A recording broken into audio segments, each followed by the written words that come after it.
Yo les postos, bienvenue dans cette nouvelle vidéo. Le Paris Saint-Germain attend ça depuis 4 ans. L'Atalanta depuis toujours. Un quart de finale de Ligue des Champions. Est-ce que le Paris Saint-Germain va passer enfin ce fameux cap des quarts de finale pour aller en demi? Comme vous le savez, ça va être sur un seul match. Terrain à huis clos, sur terrain neutre. Donc voilà, c'est pas comme les règles de d'habitude. Comme vous le savez, crise sanitaire oblige. Mais voilà, l'un des moments les plus importants de la saison du Paris Saint-Germain, si ce n'est le plus important bien sûr, parce que ça y est, le Paris Saint-Germain a remporté les 4 compétitions. On va faire un point sur les deux équipes, où ça en est, niveau blessure, niveau jeu, comment ça peut se passer dans 12 jours. Comme vous le savez, le Paris Saint-Germain a communiqué il y a quelques jours en début de semaine que Mbappé pourrait être indisponible 3 semaines. L'équipe nous annonce que Mbappé pourrait être présent face à Atalanta Bergame, qui fait tout pour revenir. On l'a vu hier, on l'a vu marcher normalement, et d'après l'équipe, il pourrait reprendre la course en milieu de semaine pour être au moins sur la feuille de match contre l'Atalanta. D'ailleurs, un proche de Mbappé a parlé à l'équipe en disant qu'il y avait 90% de chances que Mbappé soit sur la feuille de match. Donc on en parlera plus tard dans la vidéo. On va commencer par l'Atalanta Bergame. Comme vous le savez, l'Atalanta a perdu 2-0 pour son dernier match de Serie A hier à domicile. Il y a aussi quelques blessures qui s'enchaînent, des problèmes aussi au sein du club, surtout depuis le tirage au sort, et sur cette fameuse victoire face à Brescia 6-2. On voit que le jeu est un petit peu moins flagrant, moins séduisant. Est-ce que Gasperini, en sachant qu'il était déjà qualifié pour la Ligue des Champions et que le titre était impossible à aller chercher, essaye de faire du bluff en essayant de baisser un petit peu le rythme, ce que le Paris Saint-Germain aussi peut-être peut faire, parce que le Paris Saint-Germain n'a rien montré contre l'AS Saint-Etienne et contre l'Olympique Lyonnais, en tout cas offensivement. On en parlera plus tard dans la vidéo. Donc on va commencer par les blessés et peut-être les forfaits sur l'Atalanta Bergame. On va commencer par Ilicic, qui sera probablement absent pour ce quart de finale. Palomino aussi s'est blessé, donc absent depuis 5 matchs. Josip Ilicic se dirige vers un forfait pour le PSG Atalanta le 12 août prochain. Donc selon les mots de son entraîneur, Gasperini, mardi soir, on l'a vu, après la courte victoire de l'Atalanta face à Parme 2-1, durant laquelle le défenseur aussi José Luis Palomino est sorti sur blessure. Donc à 2 semaines du quart de finale de la Ligue des Champions face au PSG. Donc l'Atalanta a perdu, comme vous le savez, 2-0 hier. Donc Gasperini avait parlé aussi, une rencontre au cours de laquelle le défenseur central José Luis Palomino, qui lui s'est blessé face à Parme, alors que le gardien hier contre l'Inter de Milan est sorti au bout de 3 minutes de jeu, est incertain aussi. Donc Palomino a dû céder sa place en cours de partie, visiblement touché à la cuisse.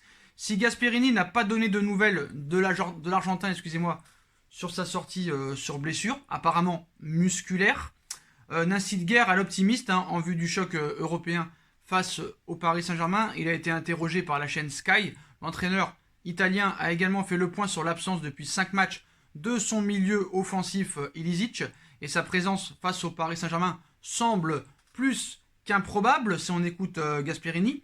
Il cite: on gère sa situation au jour le jour, plus les jours passent, plus ça devient difficile de le récupérer. Donc avant de revenir sur le poids du Slovène, auteur de 21 buts en 34 matchs, toutes compétitions confondues cette saison avec l'Atalanta Bergame, donc c'est une sacrée absence. Nous savons pas de joueurs avec les caractéristiques d'Ilicic, nous n'en avons pas.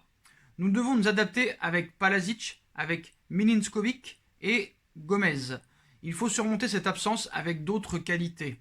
Il est fondamental pour nous jusqu'en mars. Il a été dévastateur en championnat et en Ligue des Champions. C'est comme si Dybala manquait à la Juve, Immobile à la Lazio ou Lukaku à l'Inter de Milan. D'ailleurs, Ilicic est absent pour des raisons assez personnelles. On en reviendra.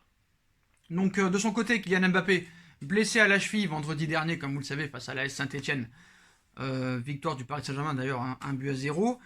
Donc le Paris Saint-Germain avait indiqué qu'il était forfait environ 3 semaines, selon le communiqué médical du Paris Saint-Germain.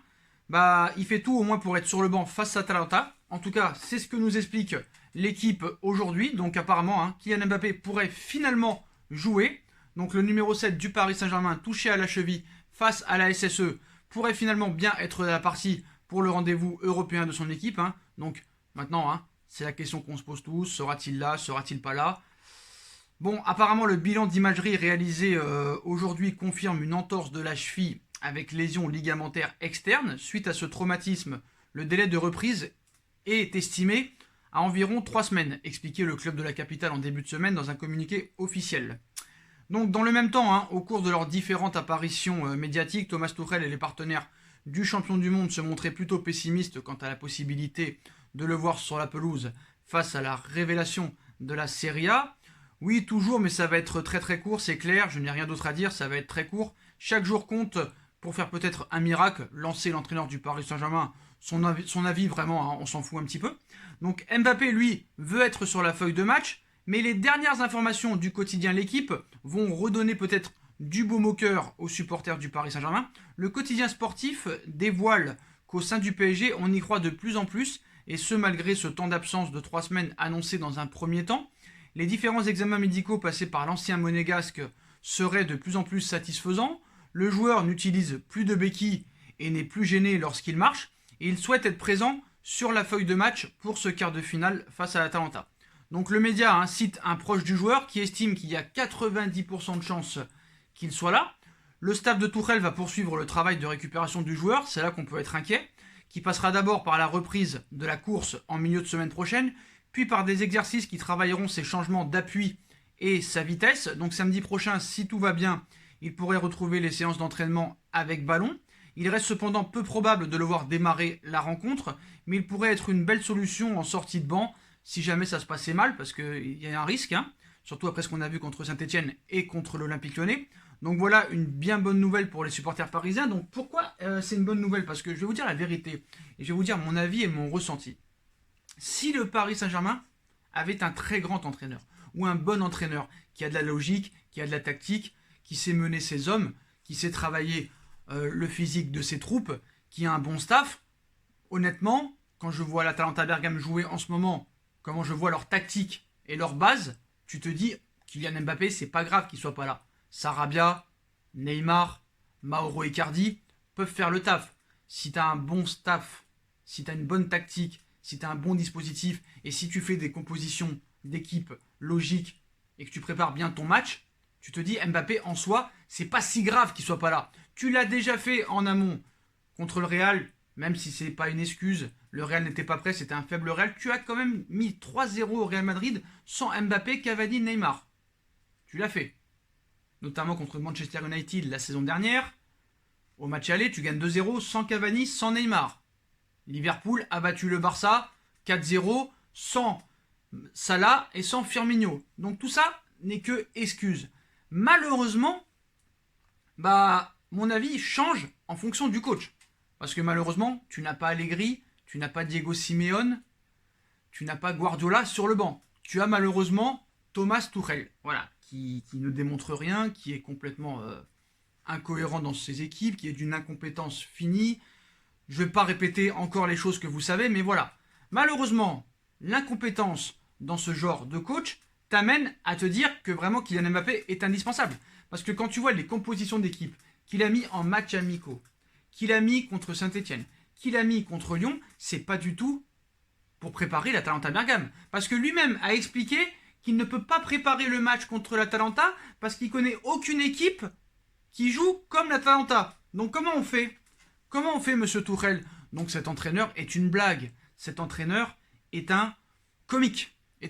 Bref, on va pas non plus s'acharner encore sur lui. Mais bon, quand je vois la rentrée de Sarabia hier, ça fait quand même peur. Di Maria sera absent. Verratti est indispensable. Il ne l'a pas fait jouer contre Saint-Etienne. Il ne l'a pas fait jouer en match amicaux. Bernat, on ne sait pas où ça en est. Kurzawa est blessé. Baker, même s'il fait ce qu'il peut, il se bat, c'est quand même limité. Je suis désolé. Peut-être que défensivement, et encore ça reste à prouver, tu es supérieur à l'Atalanta Bergame. Mais offensivement, voilà, il va falloir un très grand Neymar. Il va falloir un Icardi qui se réveille. Et s'il n'a pas de ballon, refaire les replis défensifs, les fera-t-il avec un grand coach? Il le forcerait à le faire. Avec Tuchel, j'ai des doutes. J'ai vraiment des doutes. Va-t-il jouer en 4-3-3? Va-t-il s'entêter avec son 4-4-2? On a vu que Gay est en dessous de tout. Paredes, hier, a été très mauvais. Heureusement que Verratti nage sur l'eau en ce moment. J'espère que Verratti ne manquera pas de rythme. Il y a encore un match contre Sochaux, on va savoir s'il n'y a pas de blessure. Marquinhos est sorti sur blessure, mais apparemment c'est pas très grave, c'est des crampes. Pareil pour Thiago Silva, c'est des crampes. Kurzawa, on ne sait pas réellement ce que c'est. Bernat, on ne sait pas s'il sera apte. il risque d'avoir aussi quelques problèmes. Donc c'est pour ça que tu te dis, la présence de Mbappé est primordiale. Malheureusement, même si Mbappé est là, il sera que sur la feuille de match et ne sera pas titulaire. Donc on peut réellement s'inquiéter pour le Paris Saint-Germain. Heureusement pour le Paris Saint-Germain, en face, ce n'est pas le Bayern de Munich, ou ce n'est pas le Real Madrid, ou peut-être Manchester City, ou un autre club. Mais voilà, Paris peut s'en sortir, parce que ce n'est que l'Atalanta Bergame. L'Atalanta Bergame, certes, est une très grosse équipe cette saison, mais aura des absents. Pour revenir à Ilicic, apparemment, sa femme l'aurait trompé. Voilà, c'est ce qu'on a appris aujourd'hui dans les colonnes de Sky Sport. Il l'aurait trompé et il serait rentré dans une sorte de dépression. Voilà, il serait rentré en Slovénie pour un petit peu revoir la famille.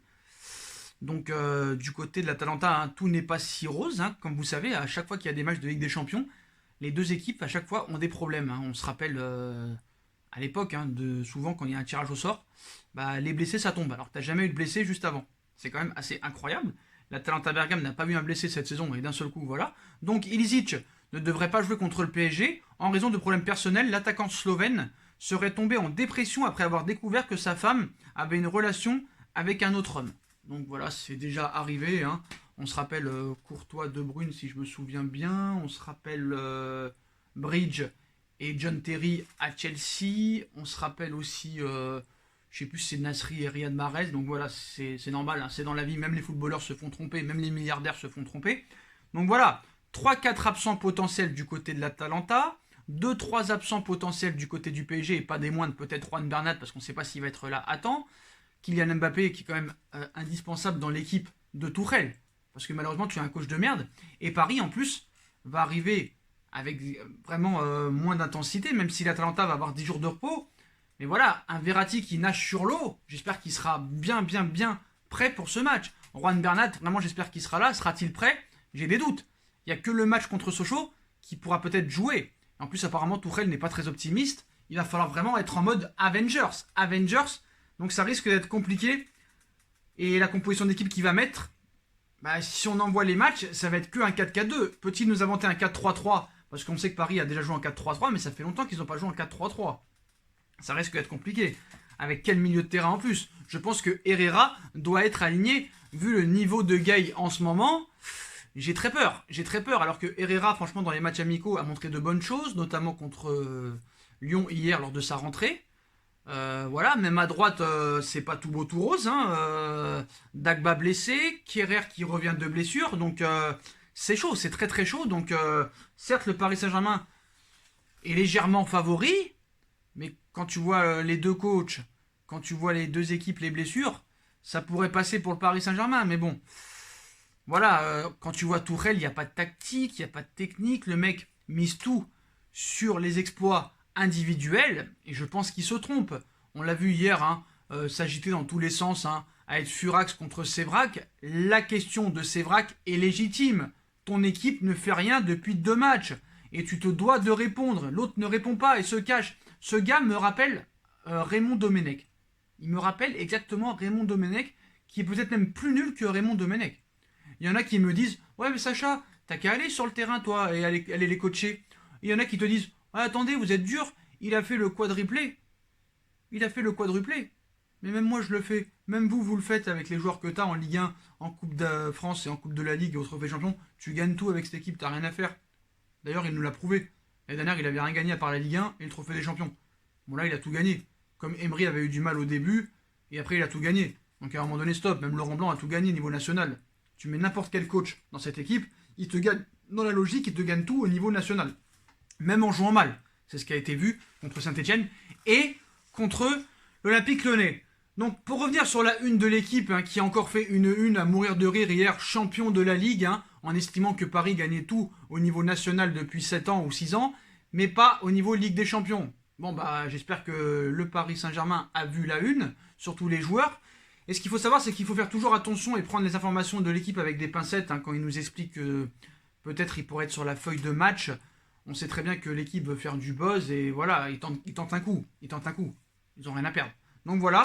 Mais en tout cas, voilà, tout n'est pas rose dans les deux équipes et Paris n'est pas tant favori que ça. Pour moi, Paris est légèrement favori, mais pas à 100% favori. Pour moi, c'est du 60-40. logiquement c'est du 60-40. Il y a Zapata aussi du côté de l'Atalanta, hein, qui a reçu un choc il y a quelques jours ou quelques semaines, je ne me rappelle plus. On ne sait pas s'il va être présent réellement, j'ai un doute sur Zapata aussi. Mais voilà, le gardien blessé du côté de l'Atalanta, Ilicic, meilleur attaquant blessé, peut-être Zapata blessé, le défenseur blessé. Nous, Bernat, on ne sait pas s'il va revenir, Mbappé blessé, Kurzawa peut-être blessé, Dagba blessé, Silva Marquinhos, c'est pas grand-chose, mais voilà, il y a un match contre Sochaux, donc on ne sait pas réellement ce qui peut se passer. T'aurais un bon coach, t'aurais bien préparé, mais là on ne sait même pas comment Paris va arriver lors de ce match. Marquinhos au milieu, Marquinhos en défense centrale, ça va manquer de repères, que ce soit en 4-3-3 ou en 4-4-2. Je pense que ce coach peut nous la mettre, mais on peut s'en sortir grâce à peut-être des qualités individuelles que l'Atalanta n'a pas. Voilà pour cette vidéo les postos, je m'arrêterai là. Et pour répondre à tous ceux qui pensent que je suis négatif, non, je ne suis pas négatif. Comme je disais à mes parents quand j'étais un peu plus jeune, non, je suis réaliste. Ce n'est pas du tout la même chose. Il n'y a pas de négativité, il n'y a pas de positivité, il n'y a que du réalisme. Voilà les postos. Donc si vous avez kiffé la vidéo, excusez-moi, n'hésitez pas à bombarder la barre de like. On like, on partage, on commente, on s'abonne. On active la petite cloche pour être tenu au courant des vidéos qui vont sortir. On me rejoint sur mes différents réseaux sociaux, ainsi que sur Utip, hein, si vous voulez m'aider en regardant des pubs gratuitement ou en faisant un petit don si vous appréciez mes vidéos. Voilà, c'est comme vous voulez. Vous pouvez aussi vous abonner à ma deuxième chaîne YouTube, No Feeling. Tout sera en bas en lien en description. Voilà les postos. Je vous souhaite à tous une très bonne continuation. Prenez soin de vous et à très vite pour une nouvelle vidéo les postos. Tchuss.